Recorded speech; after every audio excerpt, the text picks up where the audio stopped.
Sido had been dressed and ready for hours. No one had come for her. She'd been forgotten.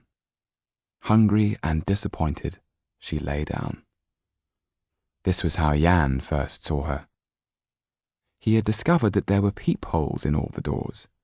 It was like watching different scenes from a play. A lady in a boudoir adjusted her impossibly tall wig, complaining to her maid that it was too heavy. In another room, a man was kissing a lady on the neck. In the next, a girl lay on a four-poster bed with her eyes closed. Jan felt drawn to her, certain that she wouldn't cry out if he were to venture in. He pushed against the door, and it opened silently. Not wishing to wake her, he sat down and waited for her to stir. She reminded him of a china doll, with long eyelashes that fluttered like a butterfly's wings, and an abundance of dark hair that cascaded across the pillows. Sido woke up with a start, then seeing him, sat bolt upright. "Who are you? What are you doing here?" She pulled the curtains around her and peeped out, wondering if she should call for help. "Even if you did, no one would come," said Jan. This was very unsettling. Had she been talking aloud and not known it? "What is your name?" she asked. "Jan Margoza. What's yours?" "Sido de Villeduval. Why are you here?" "I'm with the magician. We're doing the show tonight, downstairs in the room with all the books." The boy shouldn't be here, Sido thought.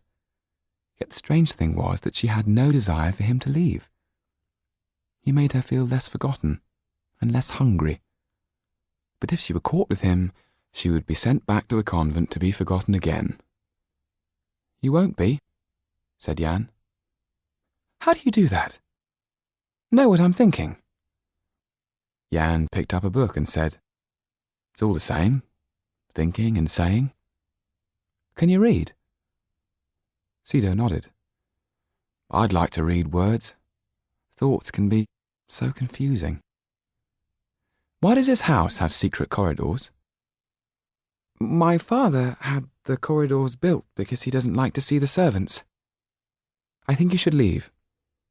Jan knew he should, but there was something intriguing about this girl that made him forget the reason he had gone off exploring. He smiled at her. "There's no need to worry. No one will come for you until the show begins." This was a strange boy indeed. It was like being in church and feeling that you were opened up and all of you could be seen. When there was a sharp knock on the door, Sido's heart nearly missed a beat. Then she realized that the boy with the all-seeing eyes had vanished. So it was that on the last stroke of midnight the scene was set. All that was keeping the performance from beginning was the late arrival of the Marquis. The guests were waiting, as an argument broke out between two of their party, a cardinal and an intensely earnest-looking young man called Louis de Jonquière.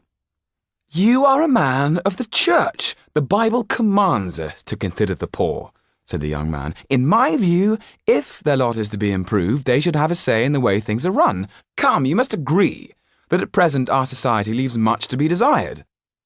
The cardinal looked pained. "My ancestors fought to make this country what it is. We are a great nation, the envy of the world. You surely do not imagine this has been achieved by the people. It is our duty to retain our position and lead the way." "But the nobility cannot be relied upon," said Louis de Jonquière. "We are not going to change our ways in order to put bread on the tables of the starving. Look what has happened in America. The people rid themselves of English sovereignty, and now, with our help, it is a republic. Many of my friends would argue that absolute monarchy is dead." The cardinal's cheeks were now as red as his silk gown. "Society," he said haughtily, "will have to evolve, and that, monsieur, will take time. But why should the poor pay for the privileges of the rich? They are so many, and we are so few," said Louis de Jonquière passionately. Count Kaliowski, who was enjoying watching the cardinal's discomfiture, interrupted with a laugh. Enough, enough, he said. For tonight, my friends, let's leave politics alone. The subject makes dreary companions of us all.